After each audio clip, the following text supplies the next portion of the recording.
Alright, hello everyone, welcome to my new tutorial on how to integrate the updated version of Impact decals. In this update we have dynamic materials and particle systems based off of the material that we're hitting.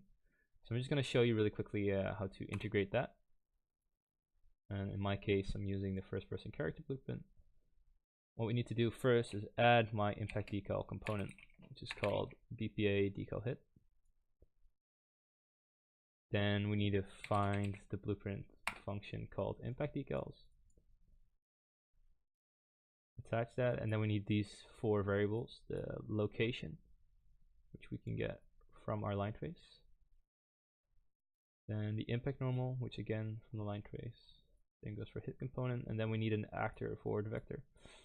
In my case, I'm using the first person camera forward vector. You can use whatever you want, but I prefer to use the forward vector of the camera. And then once that's done, I'll just show you real quickly.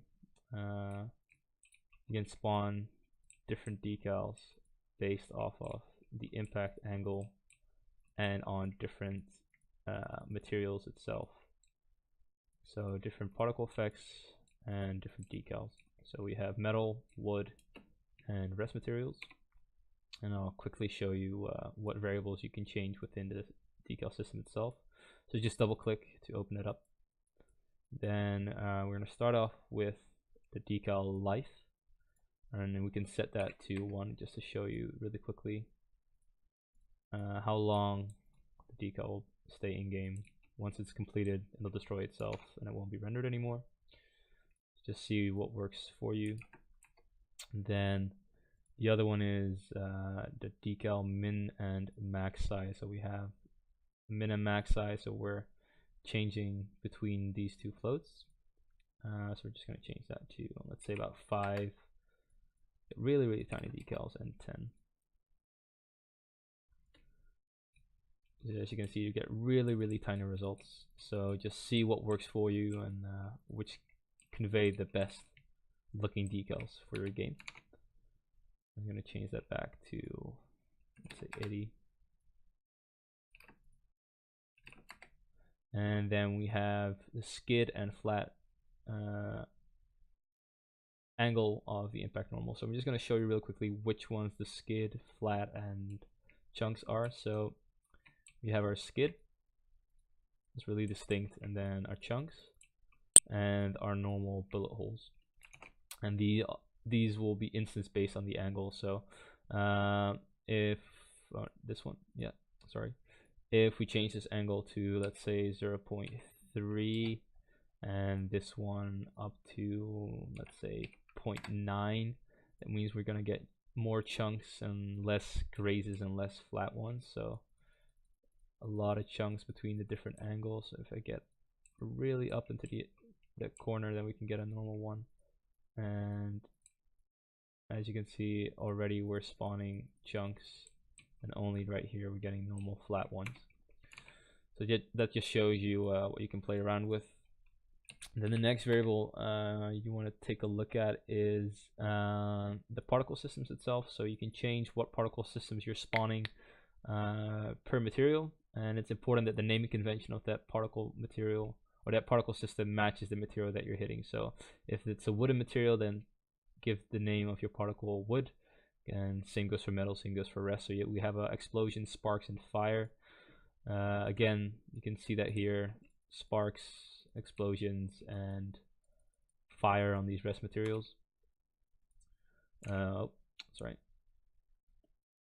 And then the final thing that's a bit more complex, but it should be very easy to explain once we get the hang of it, is that we have different decal materials based off of the material that we're hitting. So it's important that the angle on which you're hitting it, we give that a integer value using this check over here. And we need that integer value to be inside the string of the decal material. So for skids, it's 0 plus 0, which is 0. For chunks, it's 0 plus 1. and for normal bullet holes it's 1 plus 1, which equals to 2. So again, we see 0 1 2 0 1 2, and same goes for this one, 0 and 1. So you can see that the chunks is 1 and skids are 0, and normal bullet holes here, you can see that that's almost a bullet hole. You can see that it matches the integer value. So be aware that you need to apply that naming convention to your decal materials to make sure that you're instancing the right materials based on the impact normal. So yeah, definitely would recommend changing the wooden textures just to at least represent a more realistic. You can just use the metal ones if you want to as well, but yeah, you can definitely do some cool stuff with this. Add some nice particle effects. The blending itself is almost automatically without this one, so I do need to fix that up. But be sure to drop in any feedback on this or any recommendation that you have into my Discord channel, which is called Impact, Decals, Bugs, and Feedback. And this is where I'm gonna collect all the feedback and all the issues with the system between different teams. So it's nice to have that filtered into one channel.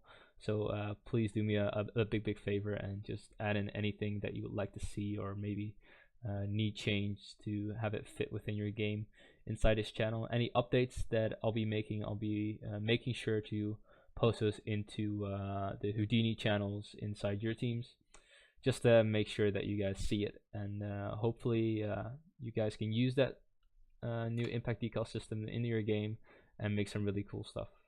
Thank you so much for watching and taking your time. I hope to see some cool stuff from you guys. All right, see ya. Thanks.